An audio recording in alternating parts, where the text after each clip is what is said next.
علماء علماء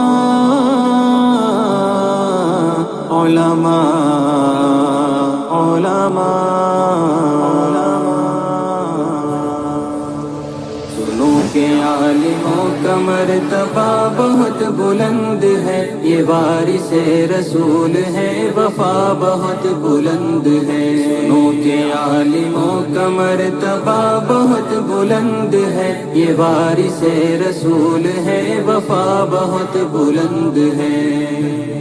یہ مسجدوں کا نور ہے، یہ قوم کا چراغ ہے، رسول کے ہیں لاڈلے، ہدایتوں کے باغ ہیں۔ یہ مسجدوں کا نور ہے، قوم کا چراغ ہے، رسول کے ہیں لاڈلے، ہدایتوں کے باغ ہیں۔ سے اپنے دین کی صدا بہت بلند ہے، سنو کہ عالموں کا مرتبہ۔ حضرت مولانا حذیفہ صاحب دامت برکاتہم العالیہ رونق اسٹیج ہو چکے ہیں، خادم القرآن کے جانشین رونق اسٹیج ہو چکے ہیں، علماء کرام رونق اسٹیج ہو چکے ہیں، آپ کی نگاہوں کے زینت رونق اسٹیج ہو چکے ہیں۔ بہت بلند ہے، مدارسوں سے زندگی کو کوہ نور کر لیا، ورق ورق نچوڑ کر لہو لہو میں بھر لیا۔ مدارسوں سے زندگی کو کوہ نور کر لیا۔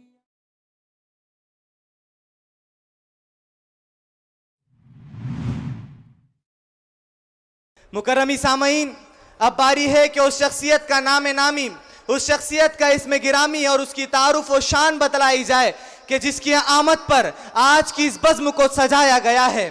یہاں پر آج کی اس مجلس میں حاضر ایک ایک شخص کی نگاہ ہے، جس شخصیت کو اچھل اچھل کر دیکھ رہی ہے، جس شخصیت سے ملنے کی آرزو آپ تمام کے دلوں میں ابھر ابھر کر اچھل اچھل کر باہر آتی ہوئی آپ کے لبوں اور آپ کے آنکھوں سے نظر آ رہی ہے۔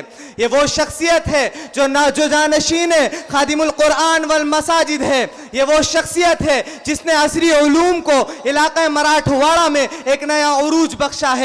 یہ وہ شخصیت ہے جو ماہر تعلیمات ہے۔ یہ وہ شخصیت ہے جو عصری علوم کو لے کر علاقہ مراٹھواڑہ میں اتنا فری، اس شخصیت نے علاقہ مراٹھواڑہ ہی نہیں بلکہ پورے ملک میں اتنی محنتیں کی کہ آج ہمارے نوجوانوں کے دلوں کے اندر، آج ہمارے نوجوانوں کے لبوں کے اوپر پوچھا جائے کہ آپ کیا بننا چاہتے ہو تو یہ شخصیت کا صدقہ طفیل ہے، ان کے والد کی دعاؤں کا اثر ہے کہ آج ہمارا نوجوان ہمیں ڈاکٹر، انجینئر اور وکیل بننے کی خواہش کو ظاہر کرتا ہے۔ میں سمجھ رہا ہوں اور میں یہ سمجھ چکا ہوں کہ اب آپ اس شخصیت کی نظر اور آپ اب اس شخصیت کے چہرے کو اپنے آنکھوں سے دیکھ رہے ہوں گے۔ میں بات کر رہا ہوں جانشین خادم القرآن والمساجد کی، میں بات کر رہا ہوں خلف رشید ولد صالح حضرت رئیس جامعہ حضرت مولانا حذیفہ صاحب وستانوی کی۔ میں آپ سے سوال کرنا چاہوں گا کہ آپ خلف رشید ولد صالح حضرت رئیس جامعہ کو اسٹیج پر دیکھنا چاہتے ہیں؟ جواب دیجئے ہاں، تاکہ ماحول بیدار ہو۔ اگر آپ بیدار ہیں تو جواب دو۔ کیا آپ جانشین خادم القرآن کو اسٹیج پر دیکھنا چاہتے ہیں؟ کیا آپ آفتاب ہند کو دیکھنا چاہتے ہیں؟ جواب دیجئے، کیا آپ مفسر قرآن کو دیکھنا چاہتے ہیں؟ کیا آپ شیخ الحدیث کو دیکھنا چاہتے ہیں؟ کیا آپ اس شخصیت کو دیکھنا چاہتے ہیں جو عصری علوم کا بول بالا کر رہی ہے؟ کیا آپ اس شخصیت کو دیکھنا چاہتے ہیں جس شخصیت کی بنا پر آج نوجوان موٹیویٹ ہو رہے ہیں، اور جس شخصیت کی محنتوں کا صلہ ہے کہ چمن وستانوی گلگلا رہا ہے، چمن وستانوی ڈگمگا رہا ہے، اور چمن وستانوی میں یہ رونق افروز گلگاریاں سنائی دے رہی ہے۔ بسم اللہ الرحمن الرحیم، الحمدللہ رب العالمین والعاقبۃ للمتقین والصلاة والسلام علی سید الانبیاء والمرسلین سیدنا وحبیبنا وحبیب رب العالمین محمد وعلى آلہ واصحابہ ومن هدى بهدیہ الى یوم الدین۔ قال اللہ تبارک وتعالی فی کتابہ المجید والفرقان الحمید، فاعوذ باللہ من الشیطان الرجیم، بسم اللہ الرحمن الرحیم، الف لام را، کتاب انزلناہ الیک لتخرج الناس من الظلمات الى النور۔ وقال النبي صلى الله عليه وسلم القرآن وحبل اللہ المتین او کما قال صلی اللہ علیہ وسلم۔ برادران اسلام، سرزمین مہاراشٹر سے تعلق رکھنے والے مدارس اسلامیہ کے منتخب طلباء، اساتذہ اور اس گلشن اور چمن کو سینچنے کی محنت کرنے والے ہمارے محترم حضرات، سب سے پہلے ہم رب کریم کا شکر ادا کرتے ہیں کہ اللہ رب العزت نے ہمیں فتنوں کے اس دور میں، جس دور میں ہر انسان صرف اس چیز کی فکر کر رہا ہے کہ کسی طریقے سے وہ اس دنیا میں اپنا نام بنا لے، کسی طرح سے وہ اس دنیا میں خوب پیسے بنا لے، اور کسی طرح سے اس کا اس دنیا کے اندر میں کوئی نہ کوئی برے انداز ہی میں صحیح ایسا نام ہو جائے کہ لوگ اس پر واہ واہ کریں۔ مجھے اور آپ کو اللہ رب العزت نے اسلام اور ایمان کی نعمت سے مالا مال کیا۔ اسلام اور ایمان یہ انسان کو سکھاتا ہے کہ زندگی کیسے گزاری جائے۔ اس سلسلے میں عام طور پر ہمارے ان جلسوں کے اندر جو ایک بات یہ در آئی ہے کہ تعریف کے پل باندھے جاتے ہیں۔ احادیث مبارکہ میں نبی کریم صلی اللہ علیہ وسلم نے اس چیز سے منع کیا ہے۔ آپ صلی اللہ علیہ وسلم اس چیز کو پسند نہیں کرتے تھے۔ کیوں؟ اس سے دو قسم کے نقصانات ہوتے ہیں۔ اس سے ایک نقصان تو یہ ہوتا ہے کہ جس کی تعریف کی جاتی ہے اس کے اندر عجب اور کبر کا امکان بڑھ جاتا ہے، جو اللہ کو بالکل پسند نہیں ہے، اور اسی عجب اور کبر کی وجہ سے شیطان کو اللہ رب العزت نے اپنے دربار سے نکال دیا، ابا واستکبر وکان من الکافرین۔ دوسرا یہ کہ اسلام نے مجھے اور آپ کو جو مزاج دیا ہے وہ مزاج یہ ہے کہ تعریف سوائے رب ذوالجلال کے تعریف کا مستحق اور کوئی نہیں۔ اسی لیے ہر نماز کی ہر رکعت میں سورہ فاتحہ کی تلاوت کروائی جاتی ہے۔ کیوں؟ الحمدللہ رب العالمین۔ اب اس پر کون سا الف لام ہے؟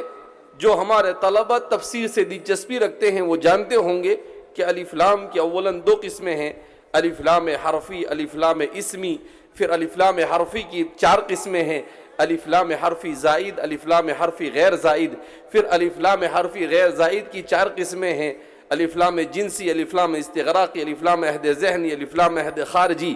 اب یہاں پر کون سا الف لام ہے؟ تو عام طور پر یہ کہنا ہے کہ الف لام جنسی ہے، یعنی جن سے حمد ثابت ہے اللہ کے لیے۔ بعض نے کہا الف لام استغراقی ہے، کیا مطلب؟ کہ تعریف کا ہر فرد صرف اور صرف رب ذوالجلال کے لیے ہے، تعریف کا اللہ کے علاوہ کوئی مستحق نہیں ہے۔ کیوں؟ اس لیے کہ خوبیوں اور صفات حمیدہ کا ذاتی طور پر مالک اللہ کے علاوہ کوئی نہیں ہو سکتا ہے۔ کسی بھی اللہ کی مخلوق میں کوئی بھی خوبی پائی جائے تو اس خوبی کا دینے والا اللہ ہے۔ اللہ نے وہ خوبی اسے دی، اللہ نے خوبی دی کہ وہ اپنی معافی ضمیر کو اچھے ڈھنگ سے ادا کر سکے۔ تو ظاہر سی بات ہے یہ اللہ کی دی ہوئی صفت ہے، اس میں بندے کا کوئی کمال نہیں ہے۔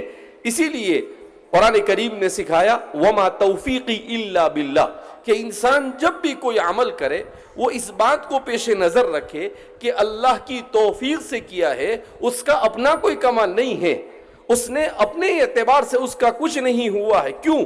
اس لیے کہ آپ تاریخ اٹھا کر دیکھیں، تاریخ میں بڑے طاقتور لوگ بھی گزرے ہیں مگر ان کی طاقتیں اللہ کے راستے میں خرچ ہونے کے بجائے باطل میں استعمال ہوئی۔ دنیا میں بڑے ذہین اور فطین لوگ بھی گزرے ہیں، مگر ان کی ذہانت اور فطانت یہ بجائے اس کے کہ اللہ کے کلمے کو سربلندی کے لیے استعمال ہوتی، وہ باطل کو زور دینے کے لیے استعمال کی گئی۔ دنیا میں بہت سارے قسم کی صلاحیت کے لوگ گزرے ہیں، کسی کو اللہ نے اچھی آواز دی ہے تو وہ گانا گا کر اپنی صلاحیت کو اللہ کی نافرمانی میں استعمال کر رہا ہے، اور کسی کو اللہ نے آواز دی مگر ساتھ میں اس نے توفیق دی کہ وہ اللہ کی کتاب پڑھے تو شیخ عبد الباسط کے طرح کے لوگ وجود میں آئے، مگر ایسے بہت کم لوگ آپ کو ملیں گے، اور یہ صرف اور صرف اللہ کی توفیق سے ہو سکتا ہے۔ اللہ کی توفیق کے بغیر دنیا میں کچھ نہیں ہوتا ہے۔ قرآن کریم میں اللہ رب العزت فرماتے ہیں وَمَا تَشَاءُونَ إِلَّا أَن يَشَاءَ اللَّهُ، تمہاری چاہت سے کچھ نہیں ہوتا، جو کچھ ہوتا ہے وہ صرف اور صرف کس کی چاہت سے ہوتا ہے؟ رب ذوالجلال کی چاہت سے ہوتا ہے۔ لہذا اس بنا پر ہمیں ہمیشہ اس بات میں احتیاط کا پہلو اختیار کرنے کی ضرورت ہے کہ اللہ کے علاوہ کوئی تعریف کا مستحق نہیں ہے۔ کسی کے بارے میں کوئی بات بیان کی جائے تو اس کو اس انداز میں بیان کیا جائے کہ ٹھیک ہے ان کا تعارف ہو جائے، مگر اس کو بہت زیادہ اس طور پر بیان کرنا کہ جس کی وجہ سے مختلف قسم کی خرابیاں وجود میں آئے، یہ بہرحال اس سے بچنا چاہیے۔ میں اور آپ یہاں پر قرآن کی نسبت پر جمع ہوئے ہیں، اور قرآن کریم یہ اللہ کی مقدس کتاب ہے۔ انسانی تاریخ میں، کائنات کی تاریخ میں، دنیا کی تاریخ میں آج تک کوئی کتاب ایسی نازل نہیں ہوئی جو کتاب ہر زمانے کے انسانوں کے لیے اور ہر وقت کے اور ہر حالات کے انسانوں کے لیے صحیح طور پر رہنمائی کرنے والی ہو۔ اس دنیا کے اندر میں جو جھگڑا ہے وہ کن چیزوں کا ہے؟ ہمیشہ دو چیزوں کے درمیان جھگڑا ہوتا ہے، اور سب سے اہم ترین جو جھگڑا ہے اور جو تصادم ہے اور جو کلیش ہے وہ کس چیز کا ہے؟ بین الحق والباطل، حق اور باطل کے درمیان ٹکراؤ، حق اور باطل کے درمیان ٹکراؤ، شر اور خیر کے درمیان ٹکراؤ، برائی اور اچھائی کے درمیان ٹکراؤ۔ اسی لیے کہتے ہیں کہ علم کا مقصد کیا؟ دنیا کے اندر میں پوچھا جائے، آپ دنیا کا کوئی بھی ذہین آدمی ہوگا تو اس سے پوچھو کہ علم کا مقصد کیا، تو کوئی کہے گا فلاسفہ نے، قدیم زمانے کے فلاسفہ تھے، انہوں نے علم کا مقصد کیا بیان کیا؟ کہا اظہار حقیقت الشیء، کسی چیز کی حقیقت سے واقف ہونا۔ یہ فلاسفہ کے یہاں پر علم کا مقصد رہا۔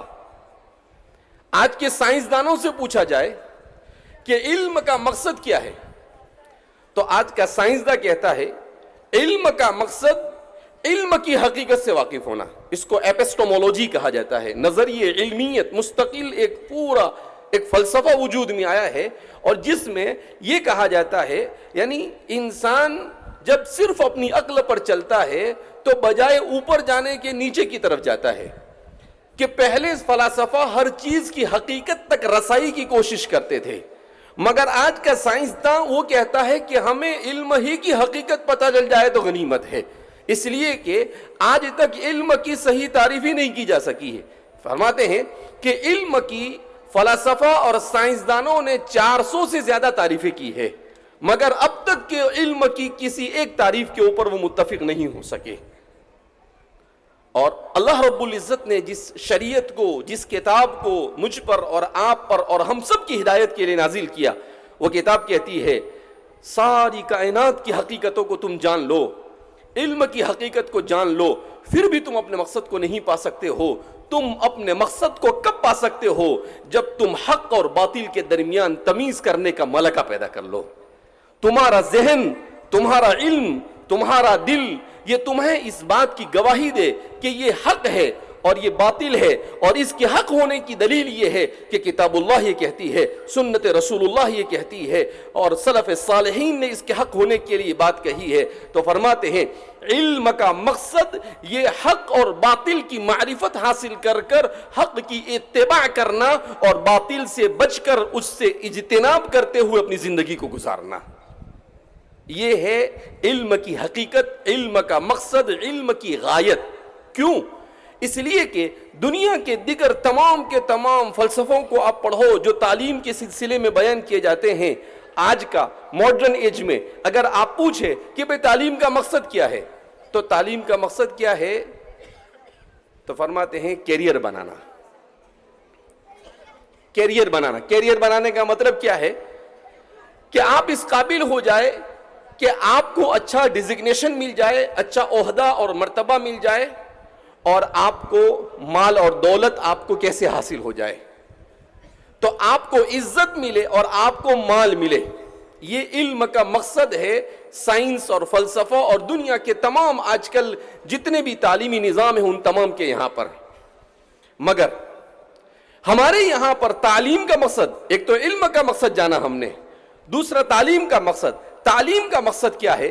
تو کہتے ہیں تعلیم کا مقصد یہ ہے کہ تعلیم کے ذریعے سے بندہ اللہ کی معرفت حاصل کرے اور اپنے ارد گرد بسنے والے انسانوں کے حقوق کو جان کر اس کی ادائیگی کی کوشش کرے۔ یہ ہے تعلیم کا مقصد اسلام میں۔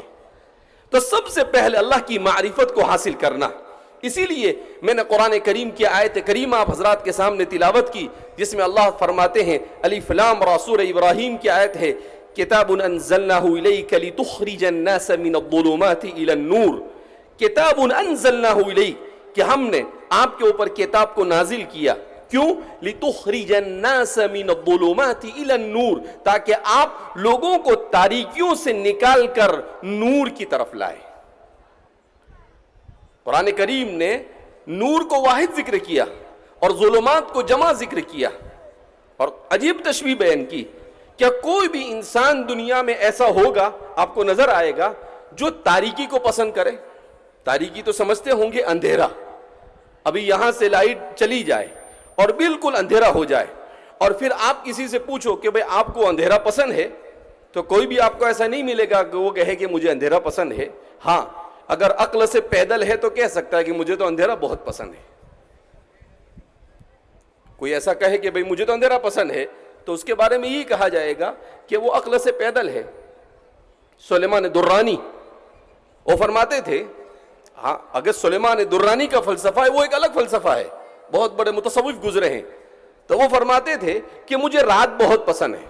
لیکن کیوں رات اس لیے پسند ہے نہیں کہتے تھے کہ اس لیے کہ وہ رات ہے اور اندھیرا ہے، اس لیے مجھے رات پسند ہے کہ جب تاریکی داخل ہوتی ہے، اس زمانے میں لائٹ نہیں ہوتی تھی، دوسری تیسری صدی کے بہت بڑے متصوف گزرے ہیں، عالم ربانی گزرے ہیں، تو کہتے ہیں مجھے اس لیے پسند ہے کہ جب تاریکی ہو جاتی ہے تو میں اپنے خالق اور مالک سے تنہائی کے اندر میں بات چیت کرنا مجھے پسند ہے، میں اللہ سے بات کر سکتا ہوں، میرے درمیان کوئی حائل نہیں ہو سکتا ہے، میں اس سے مناجات کر سکتا ہوں، میں اس کے قرآن کو پڑھ کر اس سے ہم کلام ہو سکتا ہوں، میں نماز کو پڑھ کر اس کے سامنے کھڑا ہو سکتا ہوں، اور سجدے میں جا کر میں معراج، دنیا کی معراج میں حاصل کر سکتا ہوں، اور آخرت کی کامیابی حاصل کر سکتا ہوں۔ اسی لیے مجھے رات پسند ہے۔ اسی لیے وہ کہتے تھے لولا اللیل، اگر رات نہ ہوتی تو میں دنیا کے اندر میں رہنا ہی پسند نہ کرتا۔ تو انہیں رات اس لیے پسند تھی۔ تو یہ ایک الگ فلسفہ ہے۔ جو لوگ اللہ کی معرفت حاصل کریں اور اللہ کے قریب پہنچ جاتے ہیں تو کہتے ہیں کہ مجنون کی دنیا ہی الگ ہوا کرتی ہے، تو اسے وہ چیز پسند ہوتی ہے جو اپنے جس سے اس کو عشق اور محبت ہے اس تک رسائی کے لیے آسانی پیدا کرتی ہو، وہ چیز اسے پسند ہوتی ہے۔ بہرحال تو اللہ کی کتاب جو ہے، یہ کتاب کیا ہے؟ لِتُخْرِجَ النَّاسَ مِنَ الظُّلُمَاتِ إِلَى النُّورِ، تاکہ اے محمد عربی صلی اللہ علیہ وسلم آپ لوگوں کو تاریکیوں سے نکال کر، کون سی تاریکیوں سے نکال کر؟ زندگی کے ہر مرحلے میں، ہر جگہ پر، ہر وقت انسان جس طرح کی پریشانیوں سے دوچار ہو سکتا ہے، ان تمام کے تمام ظلمتوں سے نکال کر تم اسلام کے نور کی طرف ان کو لے آؤ۔ اس لیے ہم نے اللہ کی کتاب کو نازل کیا۔ اسی لیے امام حسن بصری کے سلسلے میں لکھا ہے امام عبد الرحمن الجوزی نے کہ حسن بصری فرماتے تھے انما انزل القرآن للعمل، کہ قرآن کریم کو اللہ نے نازل کیا عمل کے لیے، ولیکن جعل الناس التلاوۃ عملا، مگر لوگوں نے اس کی تلاوت ہی کو عمل سمجھ لیا۔ کہ تلاوت تو عمل تک پہنچنے کا ایک ذریعہ ہے، ورنہ تلاوت مقصود نہیں ہے، وہاں تک پہنچنا ہے۔ اصل مقصد کیا ہونا چاہیے؟ کہ قرآن کریم کا مقصد انسان اس کی تلاوت کرے، صرف تلاوت کے لیے تلاوت نہ کرے بلکہ اسے سمجھ کر اس پر عمل کرنے کے لیے تلاوت کرے۔ اسی لیے حکیم الامت مجدد ملت حضرت تھانوی رحمۃ اللہ علیہ سے کسی نے سوال کیا اور کہا حضرت میں بہت پریشان ہوں۔ کہا کیوں پریشان ہو؟ کہا میں قرآن پڑھنا چاہتا ہوں مگر قرآن کی تلاوت میں میرا دل نہیں لگتا ہے۔ تو آپ بتائیے کہ قرآن کی تلاوت میں میرا دل کیسے لگے؟ تو آپ نے بڑا پیارا جواب دیا۔ حکیم الامت ایسے ہی تو نہیں کہا گیا تھا انہیں، تو آپ نے کہا کہ جب تم قرآن کریم کی تلاوت کرو تو قرآن کی تلاوت کے وقت یہ تصور کرو کہ اللہ سے تم ہم کلام ہو رہے ہو، تم اللہ سے بات کر رہے ہو۔ جب یہ تصور تمہارے دماغ کے اندر میں آئے گا تو تمہیں قرآن کے پڑھنے میں لذت محسوس ہوگی۔ پھر آگے آپ نے عجیب بات فرمائی، آپ نے کہا کہ قرآن کو پڑھو تو اس وقت یہ نیت کرو کہ اے اللہ میں تجھے راضی کرنے کے لیے قرآن کو پڑھ رہا ہوں، اور قرآن کریم کو ایسا پڑھو جیسا وہ نازل کیا گیا، یعنی تجوید کے ساتھ اس کی تلاوت کرو اور اللہ کی رضامندی کی نیت کرو، اور یہ تصور کرو کہ اللہ سے میں ہم کلام ہو رہا ہوں۔ کہا اس کے بعد بھی اگر لذت محسوس نہ ہو تو اس کا مطلب یہ ہے کہ آپ کسی بہت بڑے گناہ میں مبتلا ہے اور وہ گناہ تم سے اس لذت کو چھین چکا ہے۔ اسی لیے حکیم اختر صاحب فرمایا کرتے تھے کہ گناہ یہ انسان کی زندگی سے عبادت اور تلاوت کی لذت کو کھینچ لیتا ہے۔ پھر انسان تلاوت کرتا ہے مگر اس کو تلاوت میں مزہ نہیں آتا ہے، وہ سبق یاد کرتا ہے، طالب علم ہے مگر وہ زبردستی سبق یاد کرتا ہے، وہ قرآن دور پڑھتا ہے، یعنی دن میں کئی پارے پڑھ لیتا ہے مگر کیوں؟ کہا استاد کہیں مار نہ دے، کہیں استاد کی سزا نہ ہو جائے، کہیں قرآن کچا نہ ہو جائے اور اس کے اوپر کوئی میری گرفت نہ ہو جائے۔ نہیں، قرآن کی تلاوت کے وقت انسان اگر اپنی نیت کو درست کر لے تو اس دنیا میں قرآن کریم سے زیادہ بہتر کوئی انسان کی بیماری کا علاج کرنے والی چیز نہیں ہے۔ اسی لیے میمون ابن مہران، حضرت میمون ابن مہران، ان کے بارے میں آتا ہے کہ حملۃ القرآن کے مصنف نے، امام آجری نے ان کے بارے میں بیان کیا ہے کہ میمون ابن مہران فرماتے ہیں لو صلح اہل القرآن صلح الناس جميعا، اگر اہل قرآن کسی زمانے میں صحیح راہ پر آ جائے تو اس زمانے میں تمام لوگ صحیح راستے پر آ جائیں گے۔ تو اس کی تشریح کرتے ہوئے شارحین نے لکھا کہ کیا مطلب اس کا؟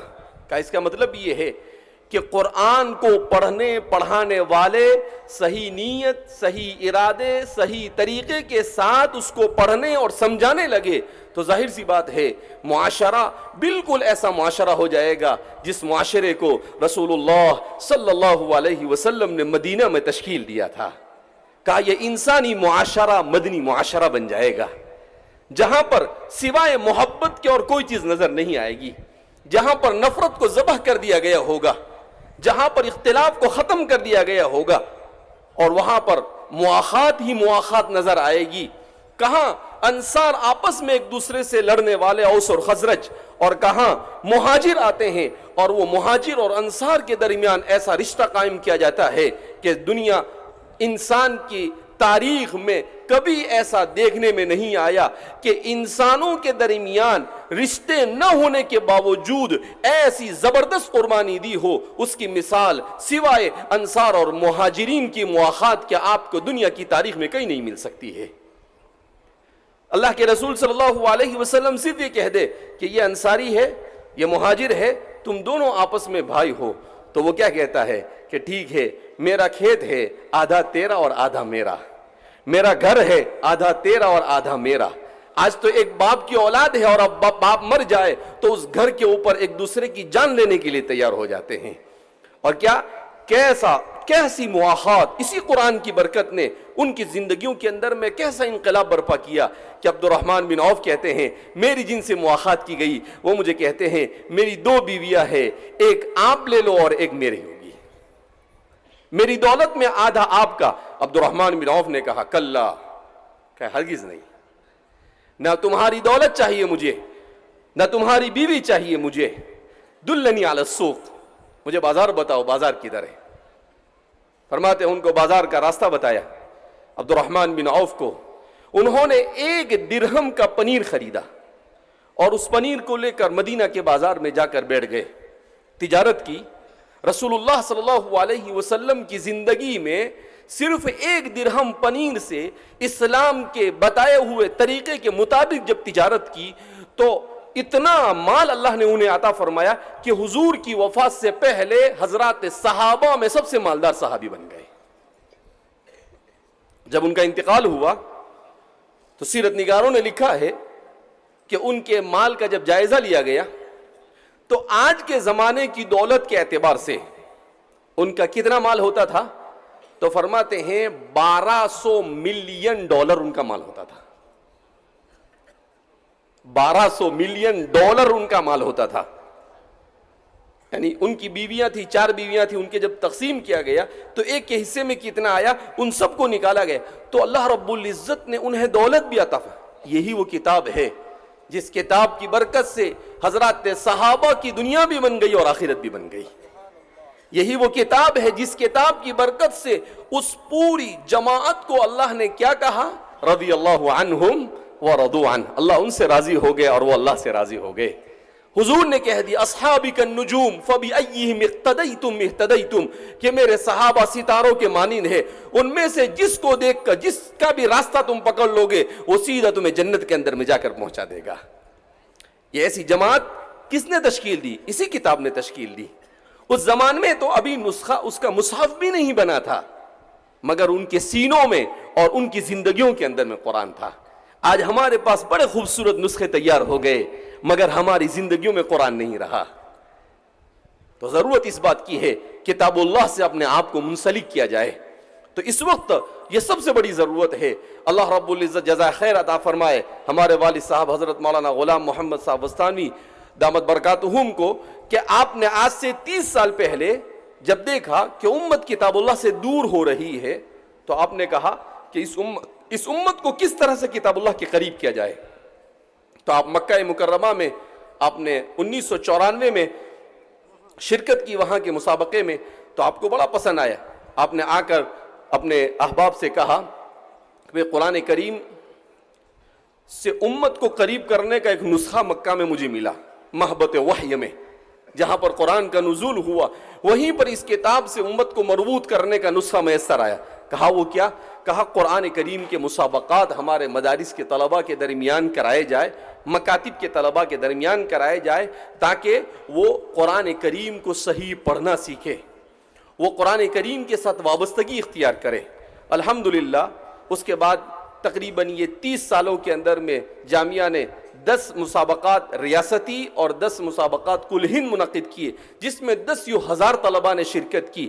ابھی ہم یہ تقریباً 12واں مسابقہ ہے، 25 ریاستوں کے 12ویں مسابقے میں ہم شرکت کر رہے ہیں اور پورا ہندوستان الحمدللہ ہم لوگ گھوم کر آئے ہیں.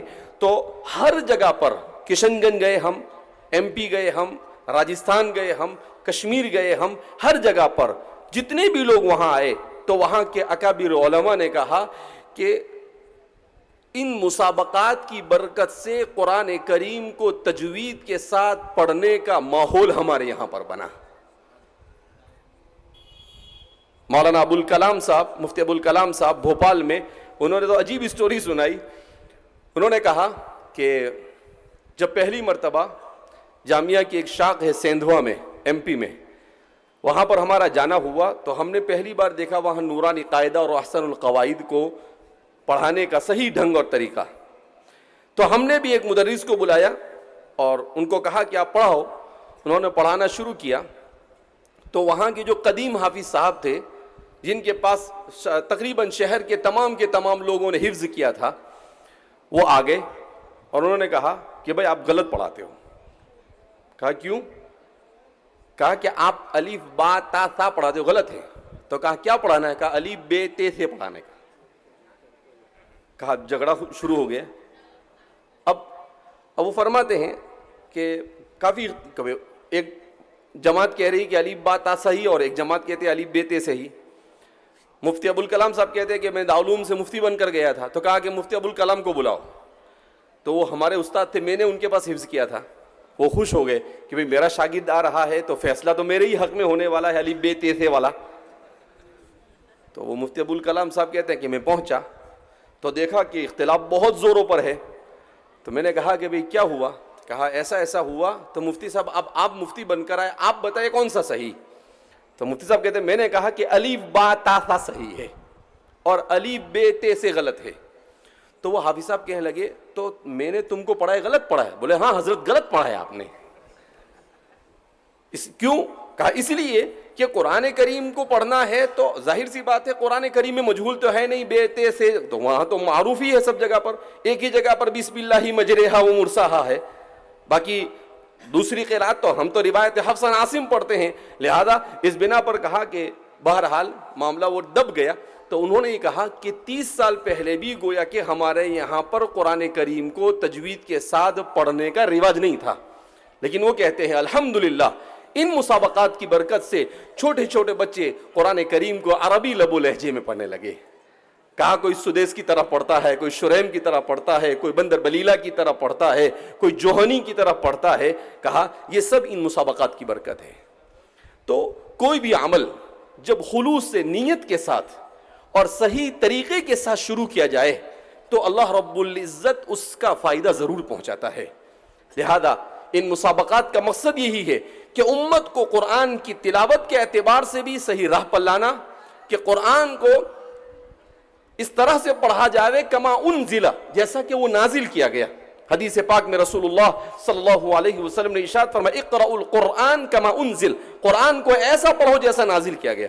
اور قرآن کیسا نازل ہوا؟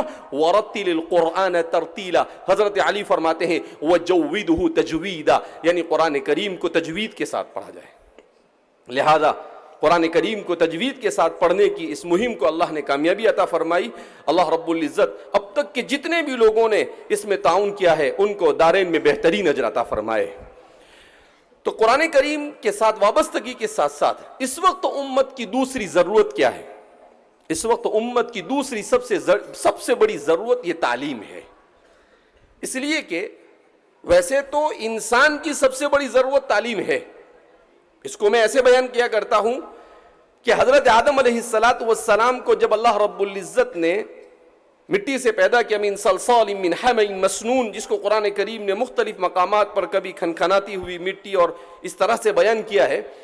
جب وہ وجود میں آئے وَنَفَخْتُ فِيهِ مِن رُوحِي, اور اللہ نے اس میں پھونک دیا تو اللہ کی اس پھونک کی برکت سے اس میں جان آ گئی. یہ ڈاروین جو نظریے کہتے ہیں سب بکواس ہے, کوئی حقیقت نہیں اس کی, خواہ مخواہ لوگوں کو بیوقوف بنانے کے دھندے ہیں, گورکھ دھندے ہیں یہ.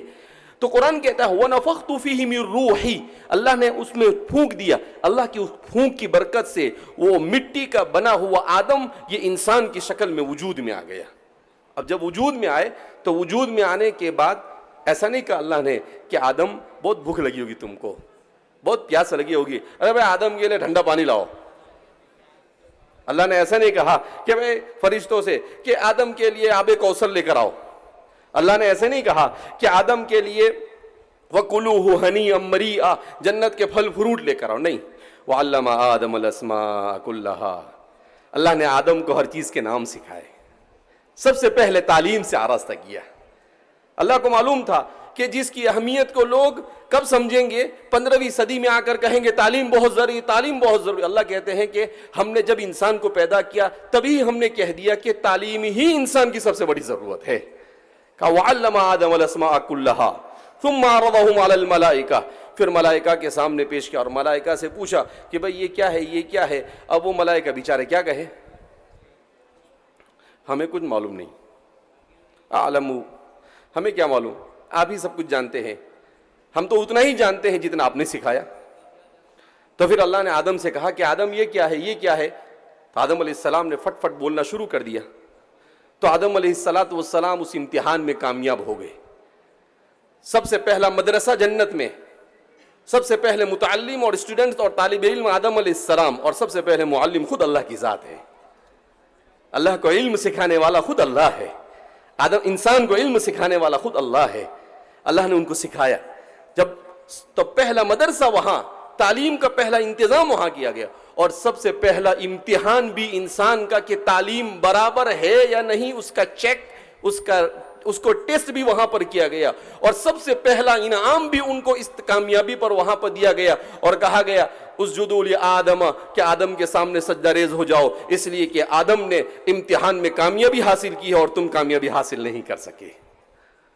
سارے پروسیس جو دنیا 20ویں 21ویں صدی 14ویں 15ویں صدی ہجری کے اندر میں کرتا ہے، اللہ رب العزت یہ ساری چیزیں قرآن کریم کے اندر میں کتاب مبین تبیان لکل شیء، ہر چیز کو بیان کیا ہے۔ تو تعلیم اتنی بڑی ضرورت ہے، اسی لیے رسول اللہ صلی اللہ علیہ وسلم پر بھی وحی نازل ہوئی تو آپ کو ایسا نہیں کہا قم یا محمد فصلی، اے محمد کھڑے ہو جاؤ اور نماز پڑھو، نہیں، جب پہلی وحی نازل ہوئی تو کیا کہا اقرا بسم ربک الذی خلق، پڑھ اپنے اس پروردگار کے نام سے جس نے پیدا کیا۔ رسول اللہ صلی اللہ علیہ وسلم پر پہلی وحی اس انداز میں کیوں نازل ہوئی؟ پڑھنے کی اہمیت کو بیان کرنے کے لیے۔ تو اقرا، پڑھ، لیکن قربان جائیے اللہ کی ذات پر، کیسی عظیم ذات ہے۔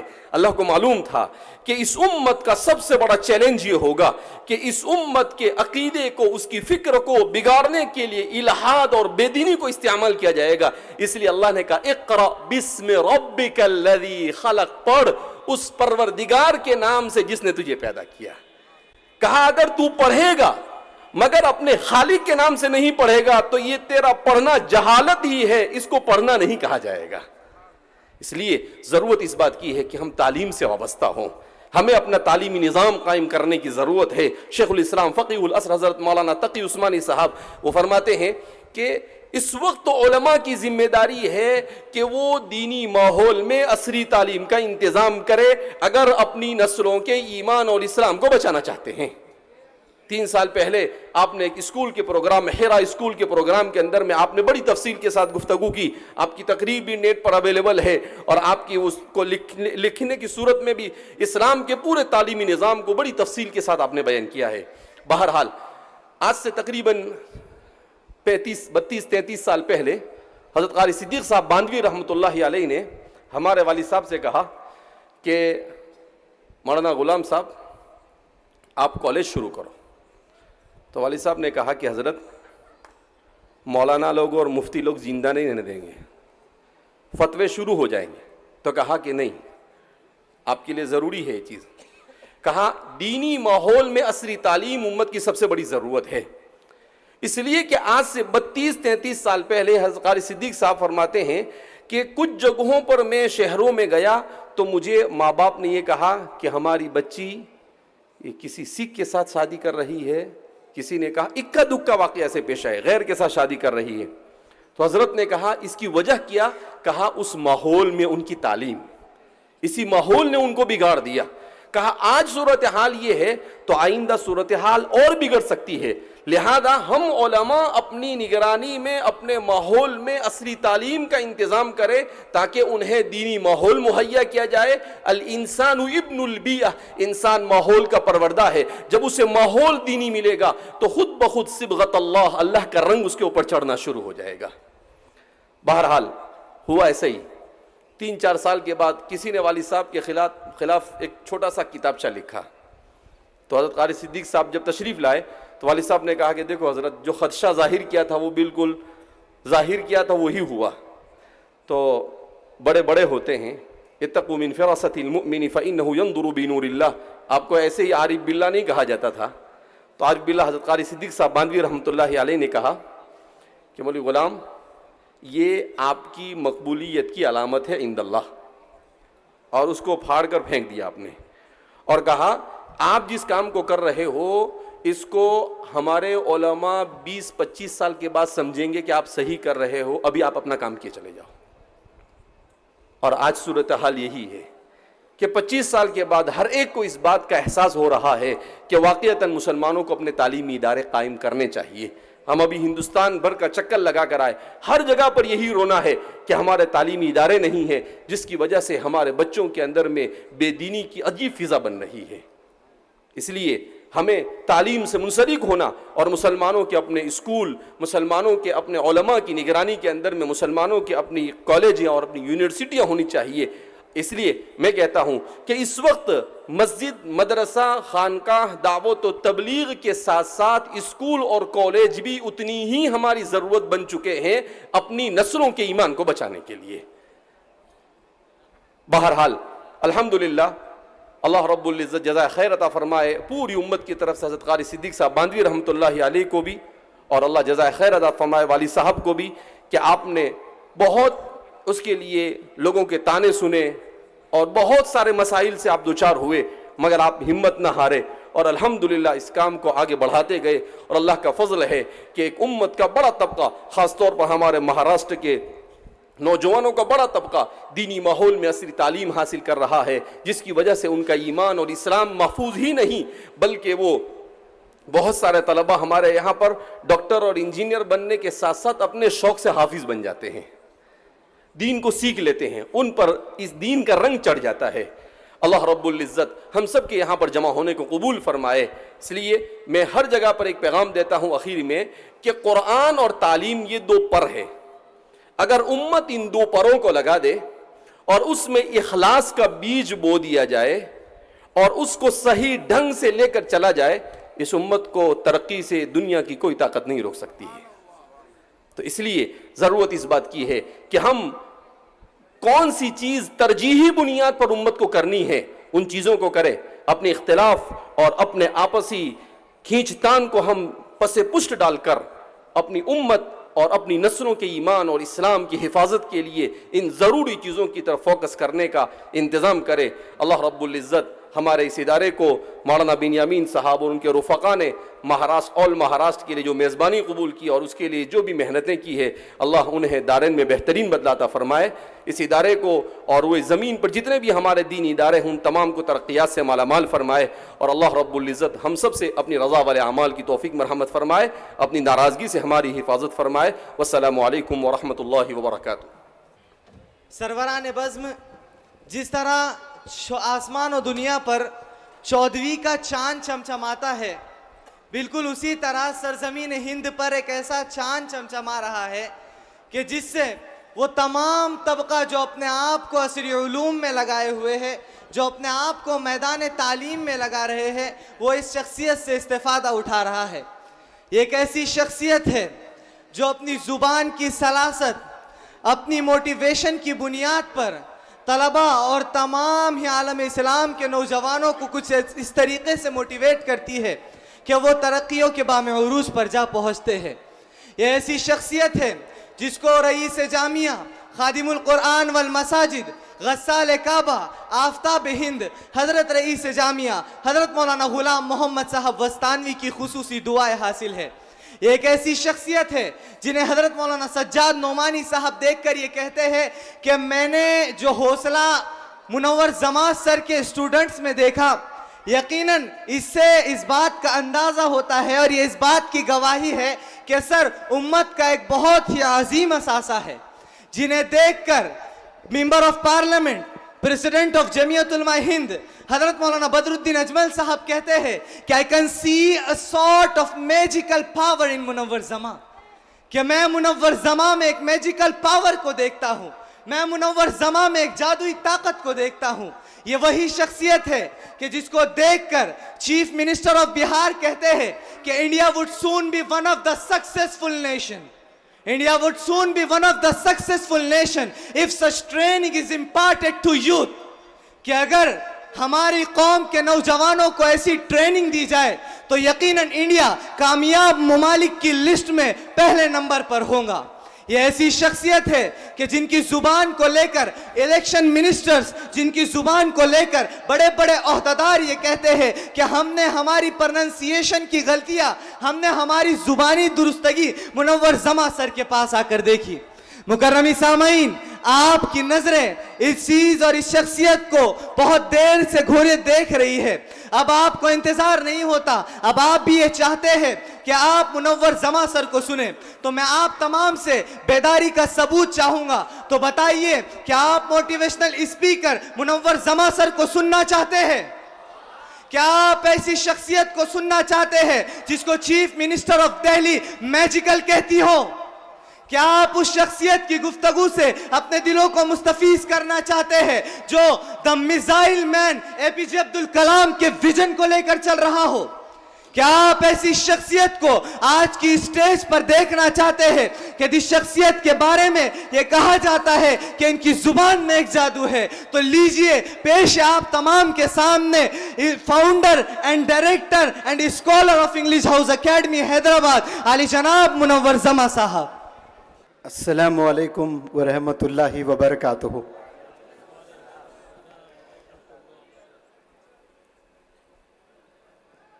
میں بالخصوص کچھ نوجوانوں سے، سب سے نہیں، وہ نوجوانوں سے جو میری طرف دیکھ نہیں رہے اور مجھے سن نہیں رہے، وہ یا تو چلے جائیں یہاں سے یا پھر مجھے دیکھیں، کیونکہ جو کچھ حضرات جو گڑبڑ کر رہے ہیں نا، ان کی وجہ سے سب لوگ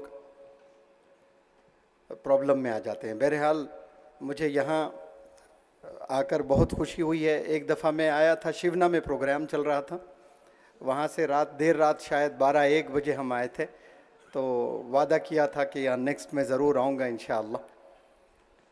اور یہ کرکٹ کا زمانہ، ابھی ورلڈ کپ تازہ ختم ہوا ہے، آپ لوگ سب جانتے ہیں کہ 10 کنٹریز نے کھیلے ہیں، اور کوئی ایک ایسی کنٹری جہاں پر جو پچز ہوتے ہیں وہ بالنگ کے ہوتے ہیں، کچھ کنٹریز ہوتے ہیں جو پچز ہوتے ہیں وہ بیٹنگ کے ہوتے ہیں، کچھ ایسے پچز ہوتے ہیں کنٹریز میں جہاں سپن چلتا ہے. تو ماشاءاللہ یہ جو آل انڈیا ٹور قرآنک کمپٹیشن اور مشن ایجوکیشن کے تحت مولانا حذیفہ صاحب وسطانوی دامت برکاتہم اور مزید اور آپ کی ٹیم کے ساتھ میں بھی جڑا ہوں اس بار. ماشاءاللہ اللہ کا لاکھ لاکھ شکر ہے کہ اللہ نے مجھے یہ موقع دیا ہے.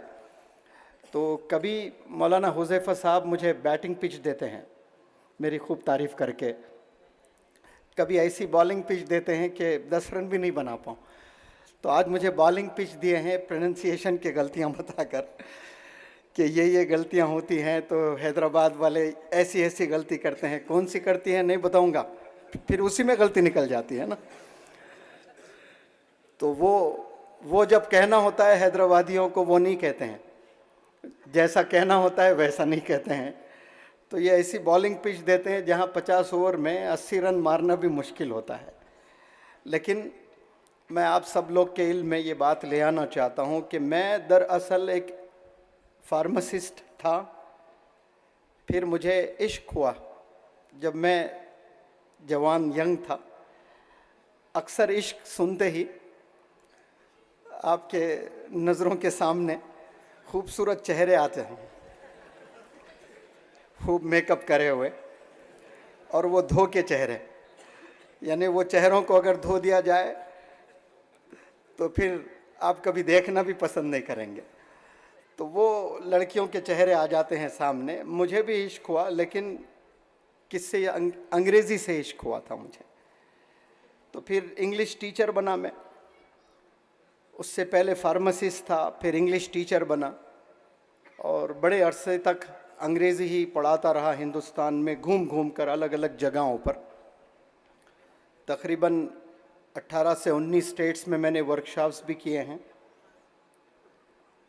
اور یہ جو میں نے وزٹ کیے ہیں، یہ سب وزٹ کرنے کے بعد جو ینگسٹرز کو میں نے قریب سے دیکھا، ان کے والدین کو، اور سب کو دیکھنے کے بعد میرے میں ایک فکر پیدا ہوئی ہے، ایک درد محسوس کیا میں نے.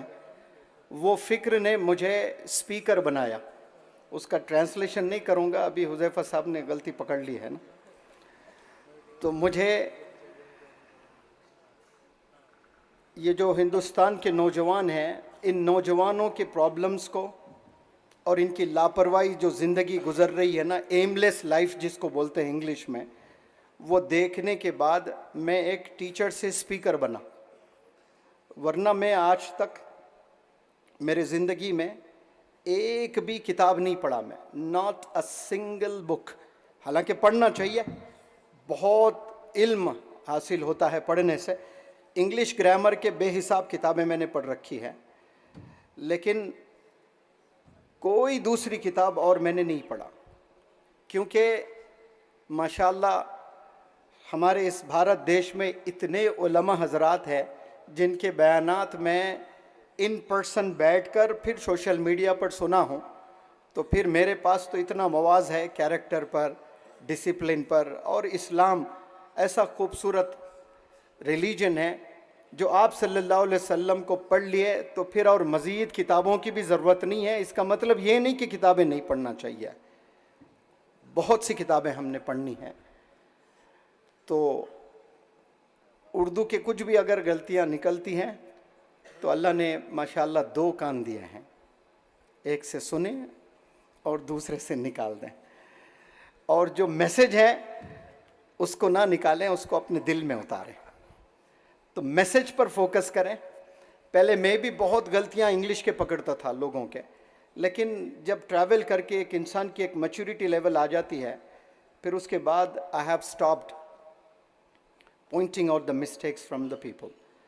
میں نے روک دیا مسٹیکس کو پکڑنا وغیرہ۔ بہرحال مشن ایجوکیشن کے تحت مجھے جوڑا گیا ہے، اور اکثر میں نے میرے سپیچز، بالخصوص یہ قرآنک کمپٹیشن کے دوران جو سٹیجز مجھے ملے ہیں انڈیا میں نے نوجوان حضرات اور مزید جتنے بھی تشریف فرماتے ہیں ان سے کچھ سوالات کیے میں نے، اور وہ آپ سے میں کرتا ہوں۔ یہاں جتنے بھی بندے بیٹھے ہیں، آپ سب سے میرا سوال، کیا آپ نے یا آپ کے ابو نے یا آپ کے دادا نے، کیا آپ کے نانا نے، یا پھر آپ کے پردادا پرنانا، جس کو انگلش میں گریٹ گرینڈ فادر کہتے ہیں، پھر گریٹ گریٹ گرینڈ فادر ہوتے ہیں، پر نانا، پر دادا، تو آپ سے لے کر آپ کے پردادا تک کسی نے کوئی چیز انوینٹ کی ہے؟ انوینٹ یعنی فریج بنایا ہے، یا پھر ٹیلی فون بنایا ہے، یا پھر واشنگ مشین کو ایجاد کیا ہے، یا کوئی بھی ایک چیز کیا ہم نے انوینٹ کیا ہے؟ ہم نے نہیں کیا ہے۔ اور ہم چاہتے ہیں کہ 140 کروڑ میں اگر 25 کروڑ مسلمان ہیں تو باقی 115 کروڑ جو نان مسلمز ہیں، ہم سب چاہتے ہیں کہ وہ ہمیں رسپیکٹ کریں، آنر کریں۔ میں پوچھتا ہوں کہ کس بات کو لے کر ہمیں رسپیکٹ کریں؟ وہ ہم کیا دے رہے ہیں انہیں؟ کچھ نہیں دے رہے۔ ہمارے محلے الگ، ہم ایک کنارے میں رہ کر زندگی گزارتے ہیں، ایک کنارے میں رہ کر ہمارے عبادات وغیرہ چل رہے ہیں۔ ہم دے کیا رہے ہیں؟ انسانیت کو ہم کیا دے رہے ہیں؟ اس وطن کو ہم کیا دے رہے ہیں؟ آپ کے علم میں لے آنا چاہتا ہوں کہ father of modern optics, father of modern optics ابن الہیثم، ایگزیکٹلی 1000 سال پہلے آپ نے کتاب المناظر، بک آف آپٹکس کتاب لکھی تھی، جس پر آپ کو یہ انعام ملا ہے کہ فادر آف ماڈرن آپٹکس۔ جتنے لوگ اس وقت مجھے چشمہ پہن کر دیکھ رہے ہیں، اور دنیا میں جتنے لوگ چشمہ استعمال کر رہے ہیں، یہ کس کی دین ہے؟ ابن الہیثم۔ آپ نے انوینٹ کیا۔ قرآن پر زبردست کمینڈ، اور میتھمیٹکس پر زبردست کمینڈ، فزکس پر زبردست کمینڈ، آپٹکس پر زبردست کمینڈ، ایسٹرونومی پر زبردست کمینڈ۔ یہ اسکالر تھے، یہ سائنٹسٹ تھے، اور آج سے 1000 سال پہلے جتنے بھی لوگ مدرسے میں زیر تعلیم تھے، وہ سائنس میں، میتھس میں، سب میں بہت اعلیٰ تھے اور بہترین تھے۔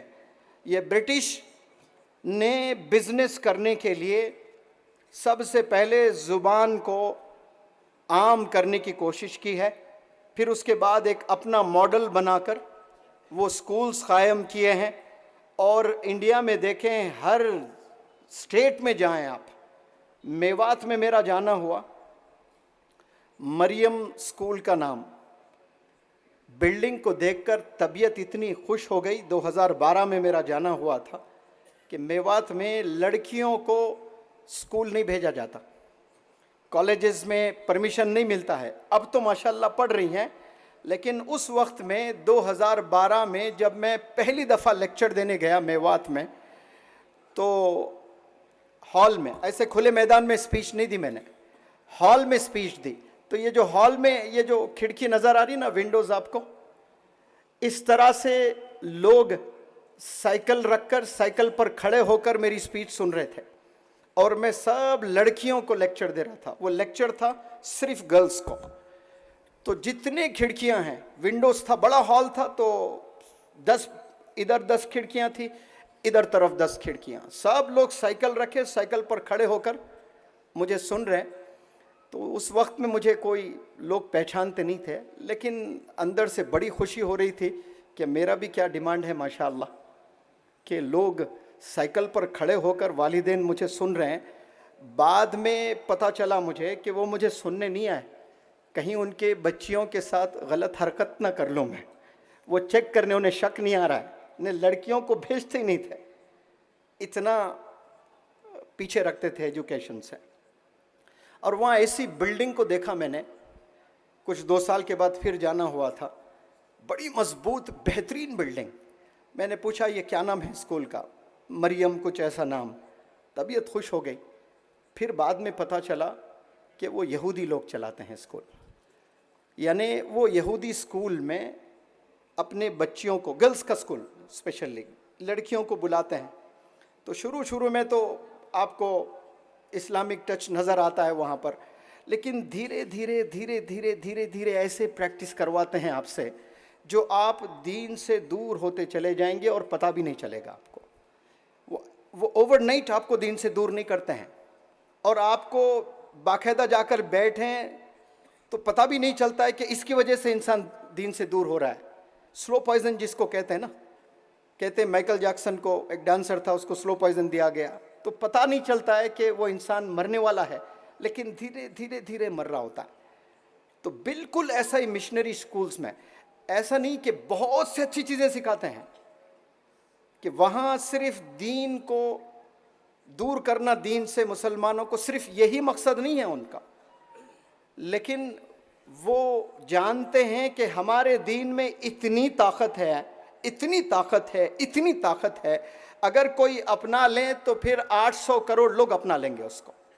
اگر ہم لوگ صحیح دین پر چلیں گے اور پھر دعوت دیں گے, ادارے بنائیں گے, لوگوں کو بلا کر ٹیچنگز دینے لگیں گے, تو 800 کروڑ. بتائیں آج سے 1400 سال پہلے کوئی نہیں تھا کلمہ پڑھنے والا, قرآن مجید پڑھنے والا, کوئی اللہ کو یاد کرنے والا نہیں تھا, سب جاہل تھے. اچانک 220 کنٹریز میں میرا اتنا ریسرچ نہیں ہے جتنا مولانا حذیفہ صاحب کا ہے, لیکن کتنے ایسے کنٹریز ہوں گے جہاں پر لوگ اللہ کو یاد کرتے ہیں. رشیا کیسی کنٹری ہے, وہاں برفوں پر سجدے کرتے ہیں. تو یہ پریکٹس اس کی ہوئی کہاں؟ عرب میں ہوئی, لیکن سپریڈ کیسا ہوا؟ پوری دنیا میں سپریڈ ہوا ہے. یہ دین میں وہ طاقت ہے. اب اس طاقت کو مٹانا ہے تو ان کے ماحول میں ڈھالنا نوجوانوں کو. 1 نسل 2 نسل 3 نسل کو آپ نے ڈھال دیا تو پھر دین سے سب لوگ دور ہو جاتے ہیں. اور یہ وقت آ چکا ہے جو مولانا عرفان صاحب نے بڑے چھوٹے میسج میں دمدار بات آپ نے رکھی ہے, کہ یہ ایمان اور غیر ایمان کی لڑائی ہے. کہ میں تو ہر اس میں نے عرفان صاحب, یہ پورے انڈیا میں نے بات رکھی ہے کہ ایمان اور اسلام میں بہت بڑا فرق ہے. ایمان اس لیے اللہ نے کہا رائی کے دانے کے برابر بھی آپ ایمان لے آؤ تو آپ کو جنت ہے. رائی کے دانے کے برابر بھی ایمان لے آؤ. اتنے نوافل لے آؤ تو جنت نہیں بولے, اتنے فرائض نماز پڑھ کر لے آؤ تو جنت نہیں, اتنے روزے رکھ کر آؤ تو جنت, ایسا بتایا گیا نہیں. رائی کے دانے کے برابر بھی ایمان. ایمان آج آلموسٹ جا چکا ہے, ہمارے دلوں میں ایمان نہیں ہے, برائے نام ہے, اسے مضبوط کرنا ہے. وہ مضبوط جب ہم نماز پڑھتے ہیں تو صرف نماز سے مضبوطی نہیں ہوتی ہے. علماء دین کے پاس بیٹھ کر اور مزید ہم نے سیکھنا ہے. غصہ جب انسان کو آتا ہے اس وقت میں انسان شیطان ہو جاتا ہے, اور جو بھی حرکت کرتا ہے وہ غلطی حرکت ہوتی ہے. غصہ جب آتا ہے, آج آپ کو 3 دفعہ غصہ آیا تو 3 دفعہ آپ نے 2 رکعت شکرانہ نماز پڑھنا اللہ سے. کیوں پڑھنا؟ کہ یا اللہ آپ نے ایک موقع دیا, مجھے اپرچونٹی دی ہے.